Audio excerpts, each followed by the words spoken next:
Any questions? Yep.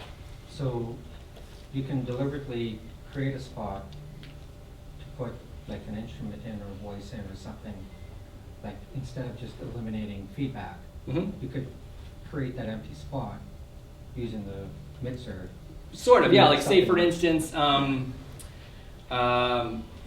good example, say like all my bass instruments, my bass guitar, my toms, my kick, whatever, I can lower some top end out of those because I don't want to reproduce those kind of thing to help bring the things that do need top end up.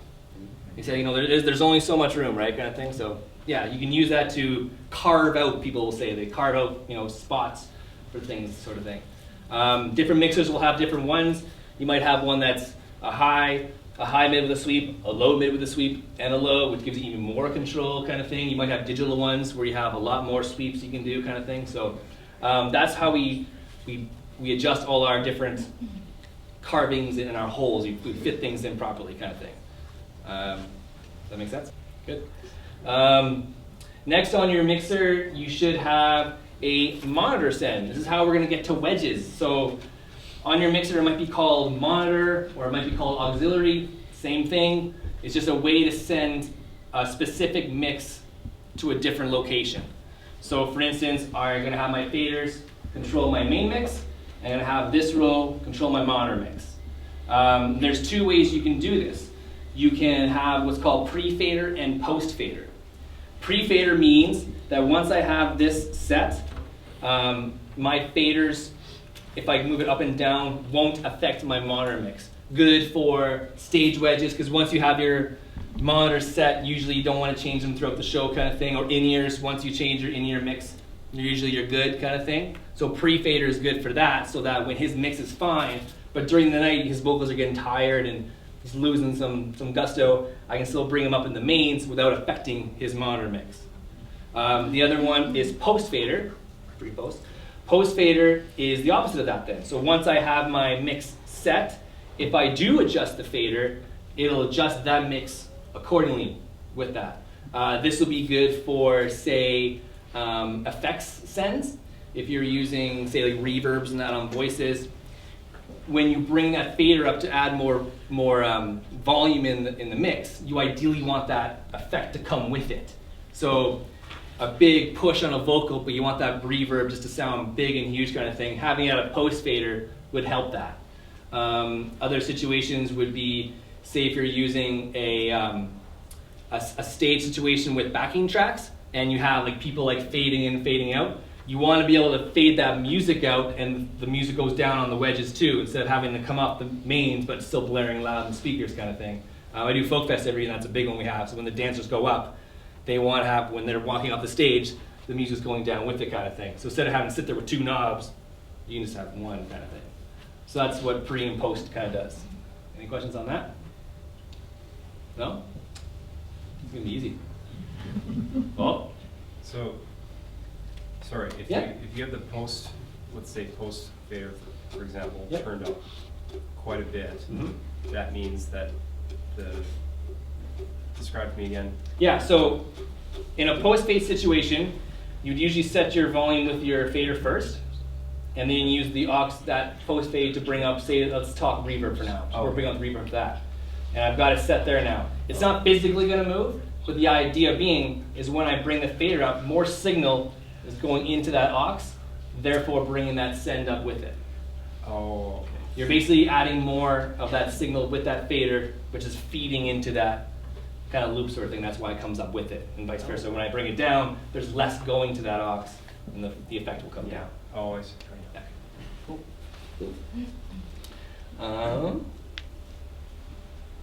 So I guess the next thing would be speakers. And the big one nowadays is self-powered speakers. So for instance, those two guys over there and the one on the ground have the amplifiers built in. Why is that better? Well, the main reason is that the horsepower you're trying to get is at the speaker already. So when you have a typical amplifier speaker cable situation, think of it as like a garden hose. The longer that garden hose is, by the time that water gets out, it's barely coming out. Having self-powered speakers, that horsepower is there waiting for you. So it's way more efficient that way. So any mixer that you have that doesn't have amplifiers built in, you can then just run directly to a self-powered speaker, turn it on, all the horsepower is there waiting for you. You can also, say if you have a situation with the church, you've already invested into this powered mixer thing, it's sitting there kind of thing. There are still ways to use powered speakers with a self-powered mixer kind of thing, as long as you have like a line output, it's basically sending a signal before the engine to those speakers. So it's not like, okay, we bought this mixer with all the amps in it, and now it's garbage kind of thing. You can still get around it kind of thing. The next big thing I'd like to talk about too is speaker placement. So in a perfect world, are most of you guys from churches or like kind of band situations, churches? So lots of churches kind of thing, yeah? Probably the speakers have been there for a very long time, I imagine. Maybe when it very first opened, 1950 or something like that kind of thing. Times have changed, things have changed kind of thing.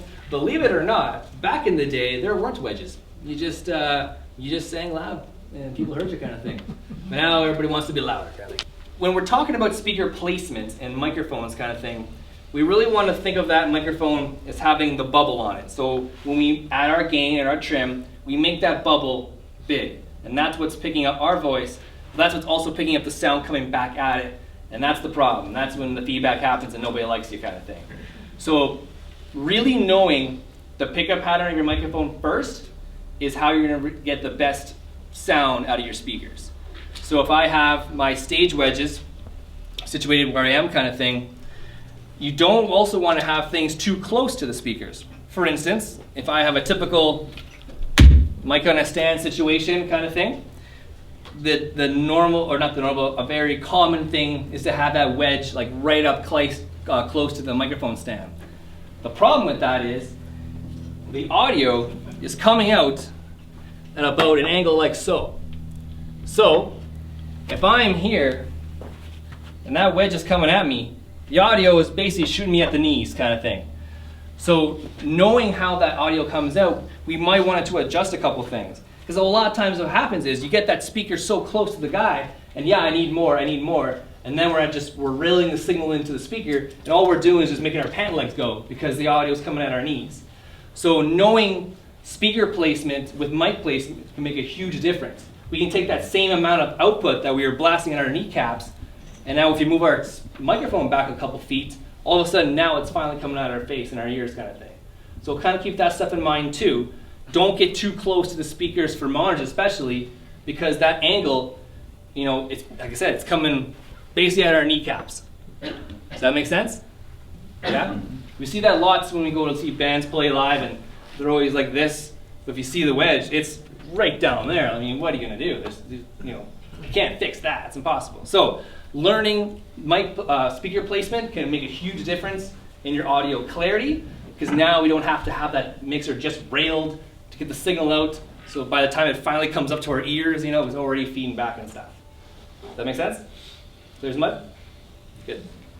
When it comes to main speakers, are there any people having troubles with speakers and that right now? We can't get good sound, we can't get things loud enough kind of thing. Is that probably a current problem?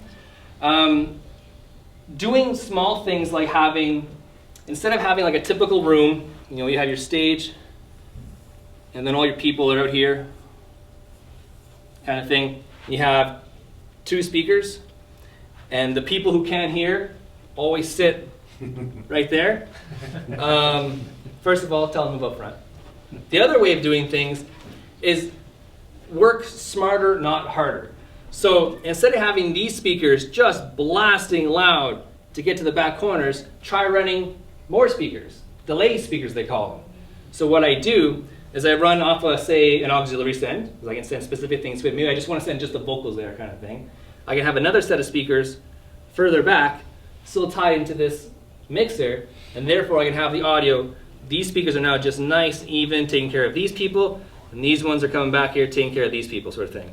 So having bigger speakers, having big giant boxes up here kind of thing, might not be the best situation. Maybe try multiple smaller speakers kind of thing, if that makes sense. So Audio can only go so far. It's science, right? It's air pressure. So having that air pressure maybe divided out along the room might help as well. Does that make sense? Here's what? Cool. How far can you, oh, sorry. Yeah. Go. How far can you go with the second set of speakers before there's any delay? Roughly 30 feet. Okay. Then what you do then is you get delay boxes, or some speakers nowadays have that built in. So mathematically, every foot is a millisecond of delay. So your ears would notice it after about 25, 30 feet.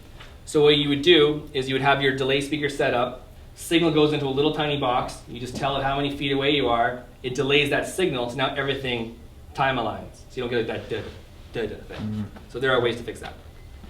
Is something like that in a board already, or is that Yep, something you gotta digital add on? consoles all have that built in. So like the X32 stuff, the Studio Live stuff, the QU series all has that built in.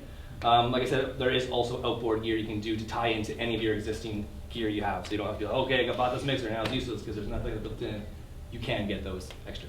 So do you send those through the aux, or do you just get it from the main outs? There's two ways of doing it. I mean, you can do an aux if you want, which an aux send basically allows you to build a secondary mix.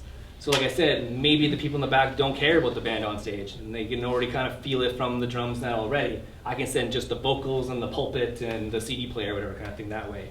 Or I do want to send the entire mix, and then you can send basically just a matched mix of what I'm sending. So, or also most mixers will have multiple outputs, like the main outs on here have XLR and quarter. It's the same thing. So I can send that quarter out of my main mix to the thing, which then goes to the other speakers, and therefore the same mix is going out both those jacks. Cool.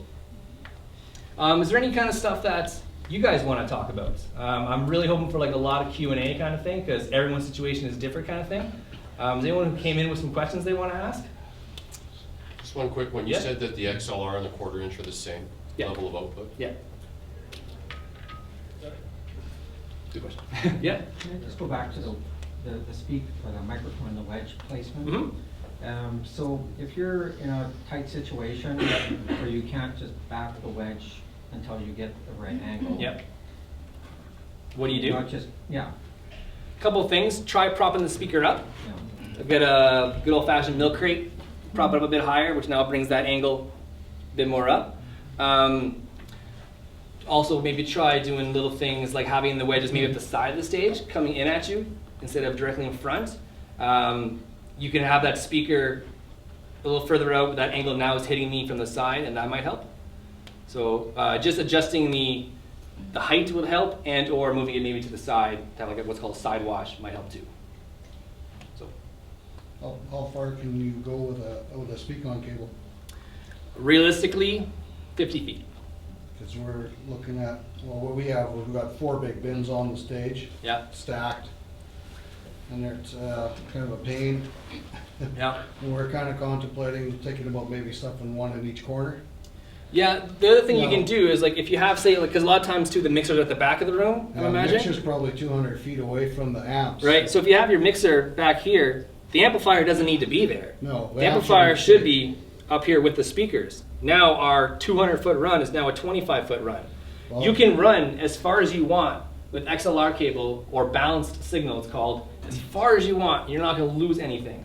Once we start using amplifiers and speaker cable and stuff, after about 35, 50 feet, signal's doing this. By the time we actually get to our amplifier, if we're putting out, let's say, 1,000 watts, that speaker's probably getting 4, 5 on a good day. So that's something you can maybe try doing, is getting those amps up there. Yeah, what we're doing, our amps are on the stage itself, Yeah. and then we're running from there to the bins and to the sub, Okay. and we're running speak-ons, mostly Yeah. in bananas. Yeah. And yeah, we were trying to get them off the stage if we hang them up 30 degrees up on the roof if we have to. They're monsters though, they're too heavy. We need a D9 cat to get them up there kind Well, of. the problem is back in the that's what you wanted back then. You wanted massive boxes. Kind Yeah, of thing. So yeah, they're running the big elites. so I guess the answer to the first question is about 50 feet is where we start losing. Can you signal. run them in series or do you have to stay? You can just watch your ohmage. Okay. When you're using passive boxes, ohmage comes into play. Ohmage is how much resistance is pulling from the amplifier. So a box will tell you how many ohms it is pulling. So a normal single driver and a horn is usually 8 ohms. Your amplifier will tell you what's the lowest ohms it can go down to, usually 4 ohms or 2 ohms. Every time I add a speaker, like I tie 1 to 1, I'm dropping it in half. So an 8 ohm and an 8 ohm now is pulling 4. 8 ohm and 8 ohm and 8 ohm is about 3 point something something, and so forth kind of thing. So you are going to be pulling more out of it kind of thing. And if we pull too much out of the amplifier, then we're basically running on the highway at 100 miles an hour in 5th gear, and every time I drop another box, I'm dropping a gear. And I'm in 3rd gear, 100 miles an hour kind of thing. So it's running really hard, sort of thing. So that's the idea. Yeah. And that's again where self-power speakers would be a little better, because you can daisy chain a bunch of them together because the horsepower is already at the speaker. So the ohmage law doesn't matter. Cool. Anyone else? Yep. So having different sizes does affect the sound use? Different size of drivers? No, yes, and multiple speakers. Let's say you have a 15 on the front and Yeah. you have a 12 going to the back. Right. Does it affect the sounds? It will a little bit. A 15 and a 12, you're only going to notice the difference in the really low stuff. So 90 hertz and under is where that 15 to a 12 is going to make a little extra. But in a delay situation, or it's not going to matter kind of thing. Technically, yes, they will sound sonically a little bit different, but only in that lower register. Anyone else? Yeah. I have, I guess, kind of a pretty specific question. Sure, yeah. I run a microphone through my saxophone, and I have like I use effects pedals, and I have a preamp, and it has an effects loop on it. Okay. And I guess I'm just wondering about your recommendations as far as setting the levels go on that, because it has like a mic in level, a send and a receive, separate send and receive levels. Okay. And The mic level, is it like just a gain input kind of thing? yeah, this is the unit here. I guess. Okay. You ideally want to have, like, does it have a set level a little light on it too? Or not really?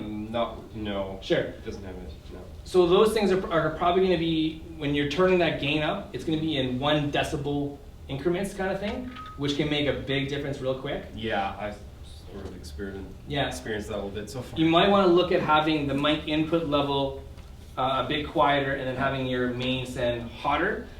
Think of your main send, even on a mixer too, as like your door. Your door needs to be wide open to send any of this stuff through. A lot of times you go into churches and stuff, and I hate to pick on churches, nothing personal or anything. And you'll see the main fader kind of chilling way down here, and all these maxed out, and can't get any sound out of everything. Well, the problem is, you've got this thing choked way back. It's like driving with your clutch in. Lots of automotive stuff, I apologize. So you really want to make sure, like I said, consider that your door, your main signal. So if our door is nice and healthy, and usually you'll see on mixers, they'll have a little grayed out section. It's like, here's my happy spot. I want to be kind of chilling in here, sort of thing. Once I have that nice and hot, you'll find you've got way more headroom with your actual channel faders too, and everything cleans up. Having that master fader choked back, it's almost like adding more like overdrive, because you're trying to push things through it, and things get crunchy and they get shrill, and nobody likes you. So that's another thing to mention too, is have that master door wide open, and that'll help making your mix a lot easier. Just looking at the board again too, I should have mentioned too, for when it comes to EQing, there's what's called like kind of parametric EQ, where we're taking specific multiple frequencies and bringing them up and down with a knob. And then we have parametric EQs, or graphic EQs, sorry. And those are going to be if I'm doing very specific carvings kind of thing. So for stage wedges and stuff, you can use these ones to pull very specific frequencies that are freaking out without losing that music sound, but losing the musicality of the sound.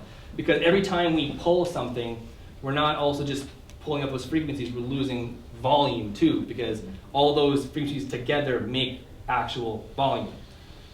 So, if everyone's ever seen Contact, it's a really old reference, but they always say small moves. And so a little can do a lot when it comes to that. So a graphic EQ can also help your situation. Say you're doing your wedges or whatever, are just, they're always feeding back. I can never get them not to feed back kind of thing. You can get, nowadays everybody has a smartphone, you can get a little app, frequency analyzer, make it feedback. It sucks, but make it feedback, and it'll show you which frequencies are, and then you can use a graphic to pull those ones out, kind of thing, and then everything gets better. So, yes, sir. Just go back to the master volume versus the channel again. I just wanted to be sure I understood. So the master volume should be Up. right up? Yeah. Okay. Yeah. Like flip up to the top. Not to the top per se. Watch the levels on here. Like again, I apologize for the clarity of the thing, but it's telling me at this big line that's 0 decibels. That's unity gain. That's nothing added, nothing taken away. Then we go up in plus decibels kind of thing. So usually you don't want to crank it right up. That's adding 10 decibels of gain, which if you just heard, speakers got a lot hissier. That's a lot of gain we're adding. So anytime between unity and say -3 to 5 is a nice happy spot for your mains to be. That door's now wide and open. We can send way more stuff through. Everything cleans up. Cool? Yep. So it's rather subjective, but Yeah. what would you say is your personal preference? To invest in in-ear monitors or wedges? Should you invest in in-ear monitors or wedges? It's a loaded question. Here's the thing. I love in-ear monitors. Why? There's no feedback. Never, ever, ever. From a kid who played really crappy dive bars to having the worst monitor mixes and everything feeding back kind of thing, there's no better feeling than walking off a night and your ears aren't ringing and your ears aren't bleeding from all this bad stuff. However, in-ear monitors aren't a simple situation. They definitely take you out of the experience a little bit because you are so closed off. Imagine just literally plugging your ears and walking around for a while. It's a weird experience. I recommend people do it, but I also recommend if people want to do it for a show, I recommend you rehearse with them a good couple of weeks, whatever, before, because it is a dramatic difference having everything closed off kind of thing, but the benefits definitely outweigh. My mom teaches deaf kids, and she always got mad at me for loud music because once your hearing's gone. It's never coming back. So having something like that will definitely protect your ears is definitely a good investment. But like I said, it is different to get used to, so definitely try it out at home for a while. Literally have your iPod on, just walk around or something to get used to that closed off feeling. It'll make your life a lot easier. We sell all those things here. We can help you with that too. When it comes to in-ears too, it is an investment, especially too, because they are expensive. In-ears can get up into the thousands of dollars kind of thing. The other part that's expensive about it is the wireless part. So to have the body pack transmitting to a receiver coming off a monitor mix kind of thing.